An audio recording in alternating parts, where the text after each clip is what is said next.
Hey everyone, I'm Purge, and welcome to another anime update video. Before we get started, I should probably mention, because I've forgotten every single time before this, that in the description I put a link to my analyst account in every one of these videos.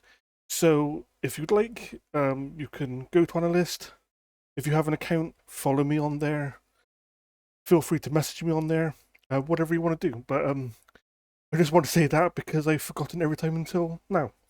Anyway, let's get on with what I've actually finished this week. We go to my list, and as usual, we'll go to last updated.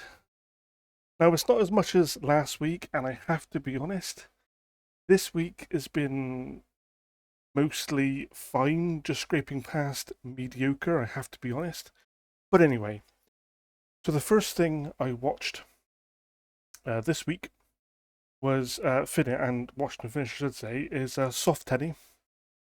Soft Tenny is a ecchi sports anime about a group of girls who are playing soft tennis. That's the tennis variant that uses a soft rubber ball as opposed to a normal tennis ball.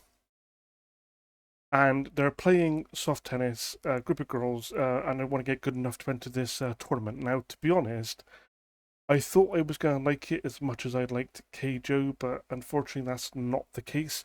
Although it's kind of fun and light-hearted, um, the characters don't really get much depth or development, and there really isn't much focus on the actual sport of soft tennis. They do a lot of practice, kinda, but there's really no actual matches. There's a couple of matches in the series, but just not as many as I was expecting for literally an anime that focuses on it. And also, strangely enough, it doesn't actually feature the tournament that they're training for. Um, the tournament is just not in the anime. They're still training for it by the time the anime actually ends. So that was really anticlimactic. Yeah, I give it a 6. It's fine, but to be honest, I don't know if I even recommend it. I probably wouldn't. But anyway, moving on. I then watched the Soft Tenny specials. As you can imagine, being a ecchi anime, the specials are very ecchi. It's a series of really short episodes where all of the characters are in a bath. So there you go, a bathhouse kind of thing. So there you go. Yeah, again, nothing special. I still gave it a 6. Then I watched Scum's Wish. Now, Scum's Wish, I had high hopes for. It's a, as I said, mentioned last week, it's a romance anime that was said to be unlike other romance animes.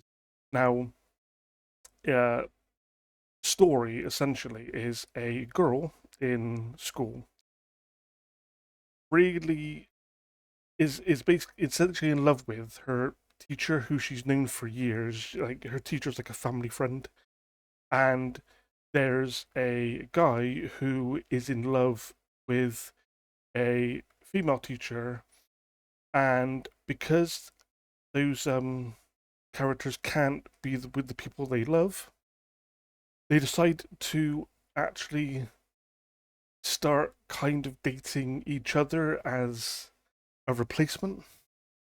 And it kind of goes from there. Now, to be honest, this is pretty well like Scum's Wish, but I gotta say, I had quite a few problems with it. It's the characters are complicated to the point of being incomprehensible. The relationships, such as they are farcical. The story goes in really odd directions, and there's a ton of kind of pseudo NTR, which I just didn't like either. To be honest, Scum's Wish is not how I want a romance anime to be. So, in the end, I just said, yeah, it's fine, I guess. Again, it's scraped past like mediocre. Because the animation's good. The voice acting is good, but I gotta be honest, everything else about it I didn't really enjoy. So again, that got a 6. Moving on. Then I watched and finished Vivid Red I keep on, for some reason, when I say Vivid Red Operation, I keep on wanting to say Empire. I have no idea why I want to keep on saying Empire, but I do. So anyway, yes, Vivid Red Operation.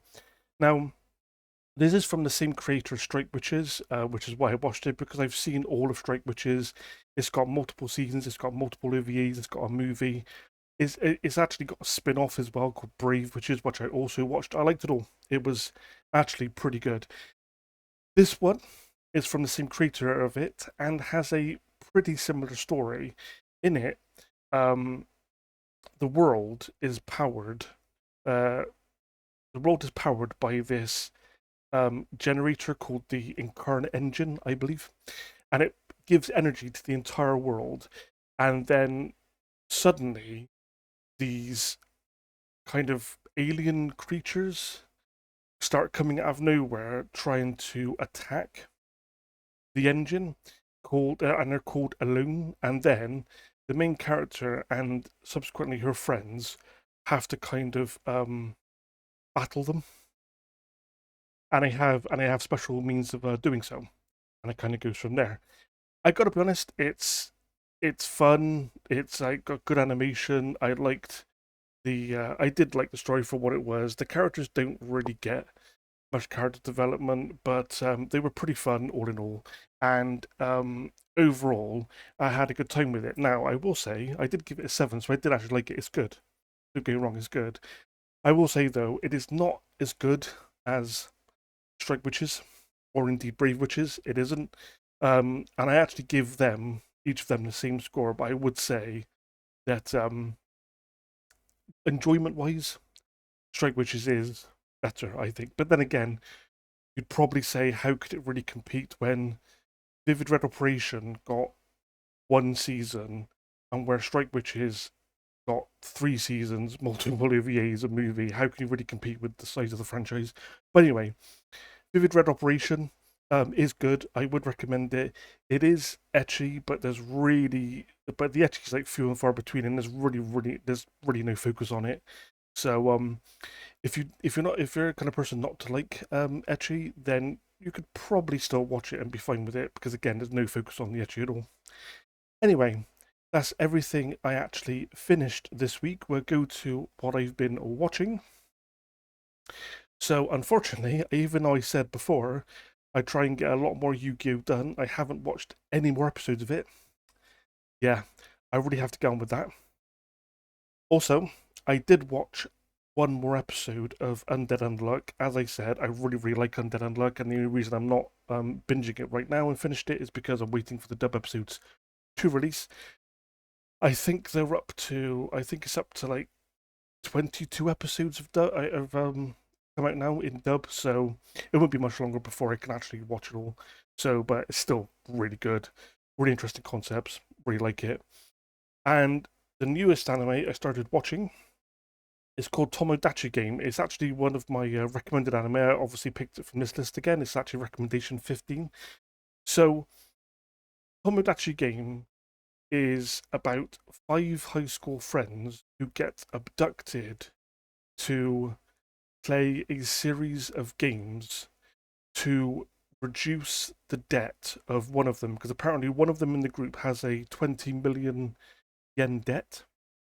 And so they get kind of coerced into playing, because they said if you kind of play the game and win the game, you can you can get rid of that person's debt. So they all agreed to it, but then they find out that the games are kind of designed so it's really incentivized to become a traitor to the group and to really test their friendship.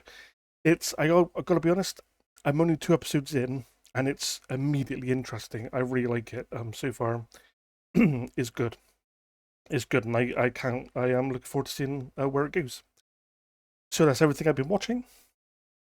Lastly, we're going to Up Next. Now, I only have one thing on Up Next at the moment, and that is When They Cry, or more accurately, Higurashi When They Cry. Now, all I know about this is that it's based on a visual novel, and it's a kind of murder, like a horror murder mystery anime. It looks really interesting. It's really, really well liked, and I'm looking forward to watching it. So hopefully this will be pretty good when I start it. But there you go. That's everything I finished, everything I'm watching, and everything I'm going to watch pretty soon for this week. There you go, folks. I hope you liked the video, and I will see you on the next one. Bye for now.